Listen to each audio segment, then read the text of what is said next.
Hey there, it's Jamie, and we're back to tackle that first forecast, the moving average 3.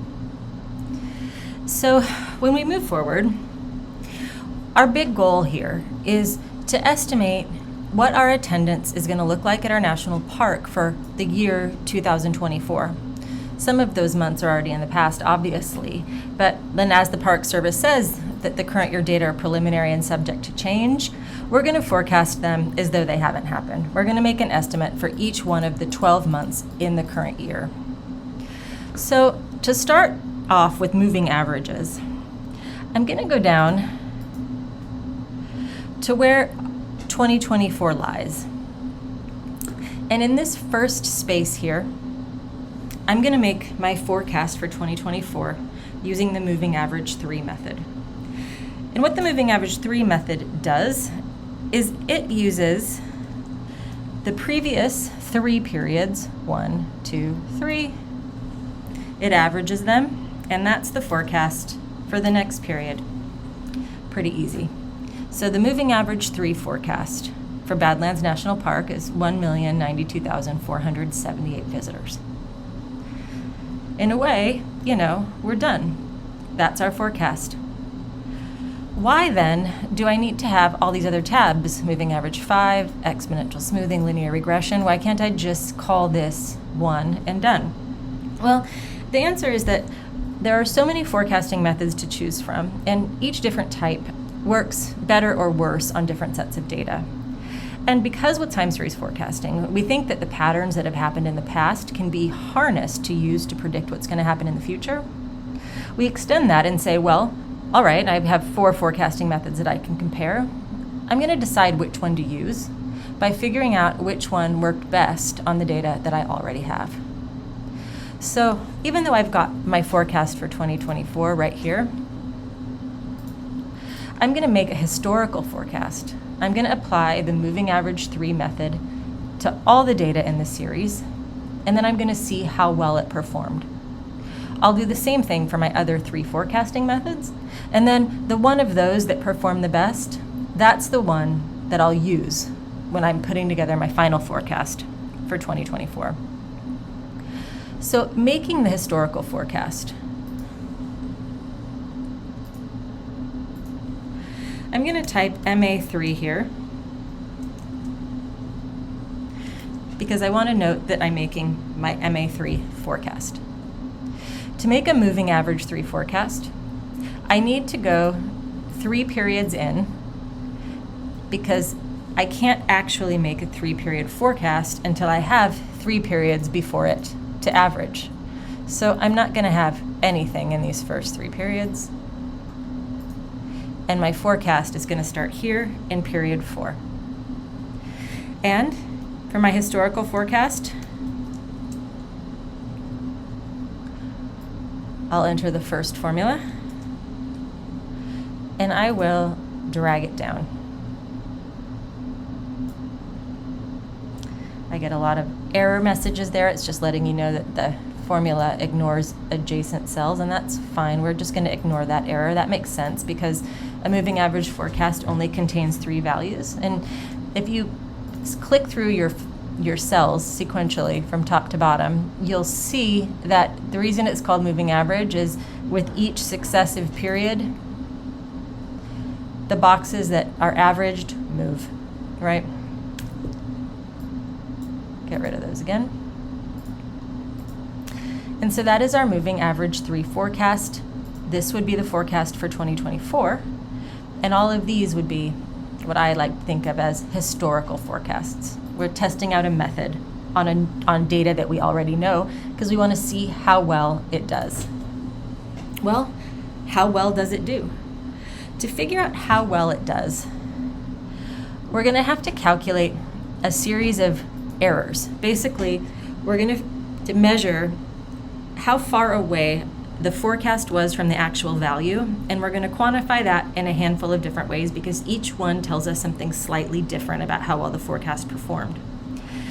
And so the metrics we're going to use, and I'm going to write these across the bottom, we're going to use the mean forecast error, which basically means that what we are going to do is figure out how far away each of our observations is from our projected value, and we're going to average them. And that's called the MFA. In class, I've often referred to this as the mean error. It's the same thing. I'm just bringing my use of vocabulary in line with what the text uses.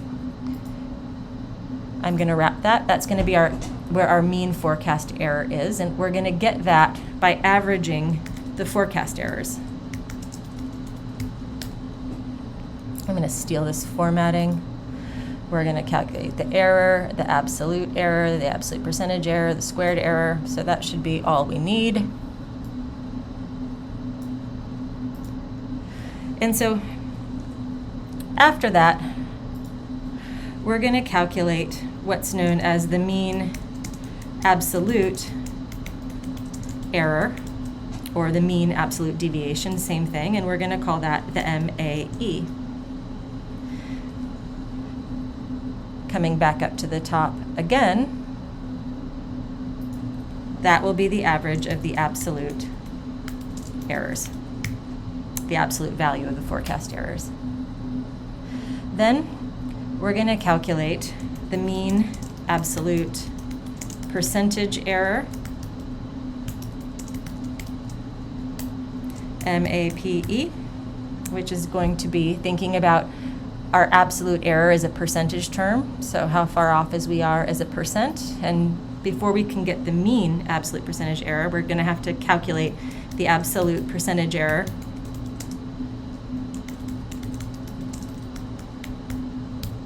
for each year. And then we're going to calculate the mean squared error, or MSE, which is the average of the errors squared.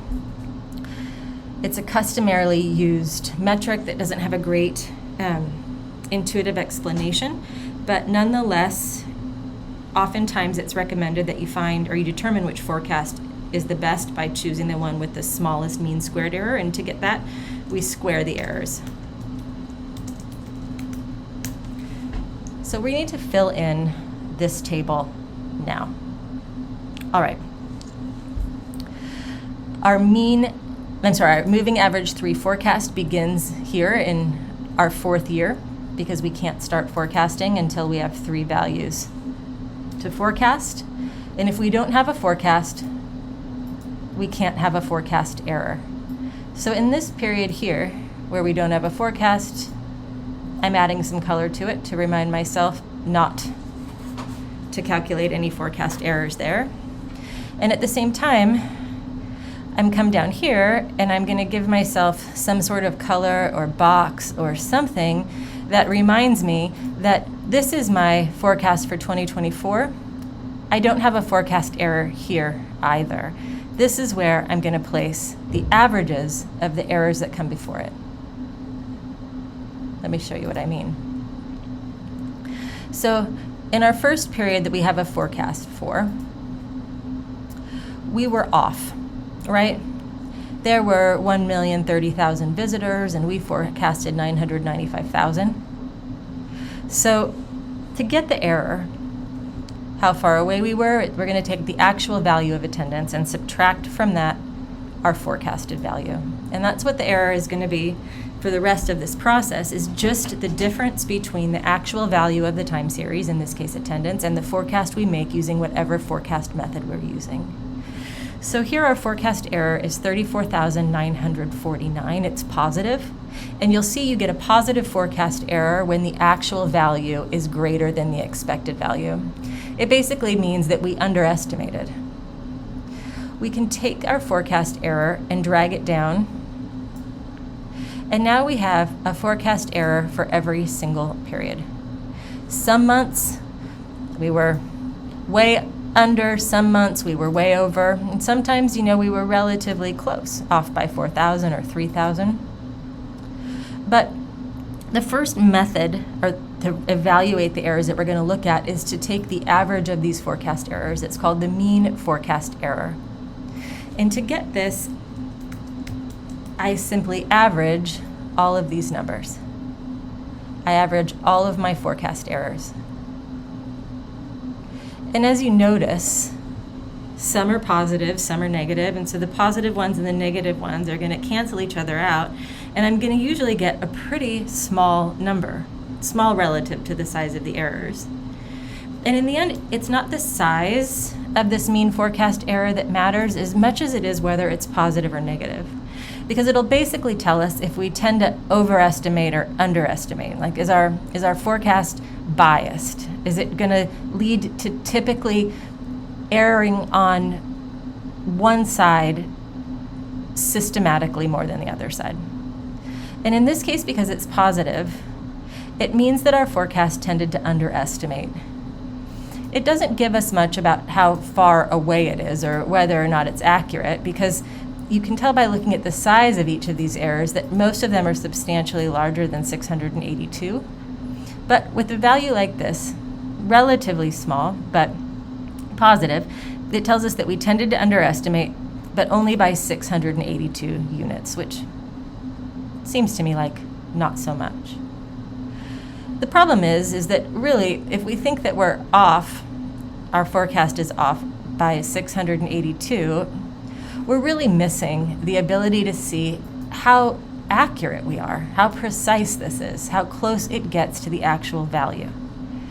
So to do that, we just want to turn everything positive.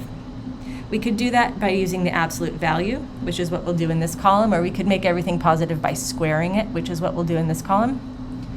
So we'll start by making everything positive using absolute value.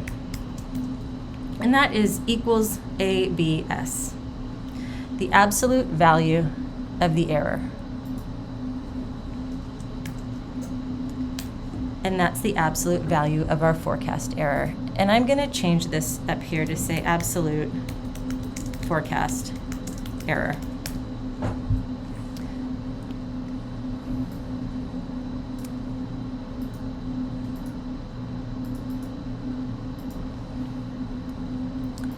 And as I drag this one down, making sure to stop before the space where I would like to add my average, I can see that all the numbers have become positive. The positive ones stayed positive, the negative ones became positive.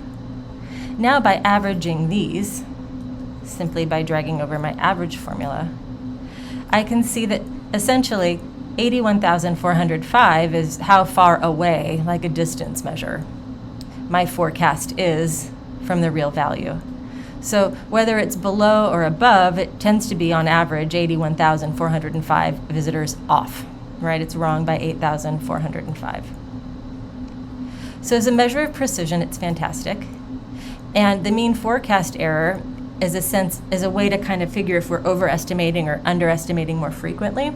They're great, but the problem with this is that they're essentially bound to the units and the scale of our attendance. So I wouldn't be able to compare my errors, say, with that of a larger national park like Great Smoky Mountains. Or if I wanted to compare errors for forecasts made month over month, I wouldn't be able to compare those because monthly visitation numbers is so much smaller than annual visitation numbers. And so many times, and you've probably already thought this, is it would just be easier if we could get this average as a percentage, right? If we had 1,030,000 visitors and we were off by 34,000, just give me that in a percentage number. What percent off are we? And that's what the absolute percentage error tells us. The absolute percentage error takes that absolute forecast error and it divides it by the actual attendance from the same term.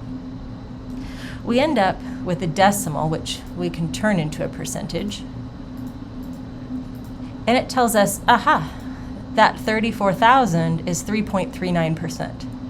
So now we can get it in a sense that we could compare that to how far off we were as a monthly forecast or to another national park that had many more or fewer guests.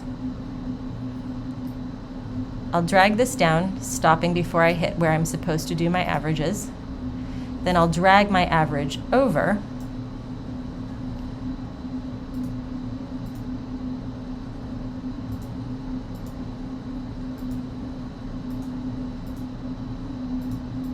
Fix my formatting.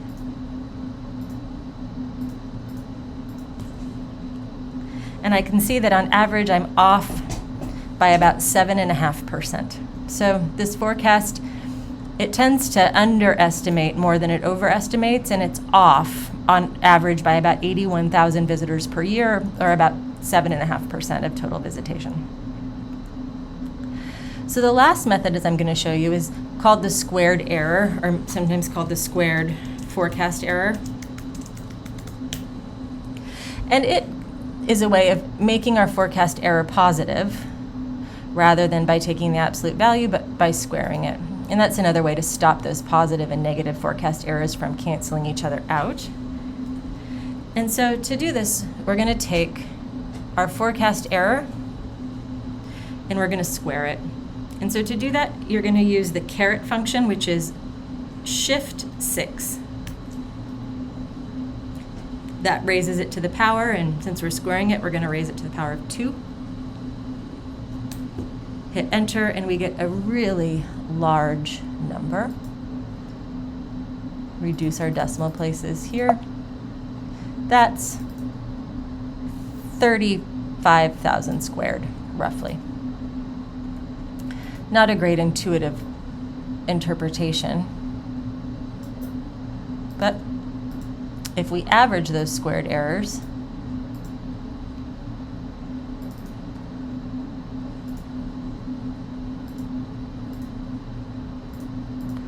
we see that we're off by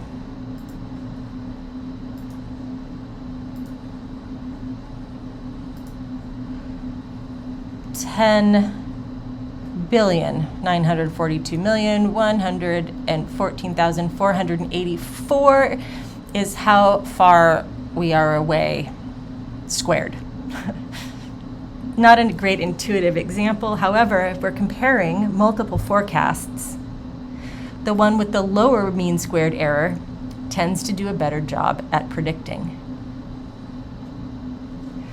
So this is my first set where I've got a forecast number and a series of errors.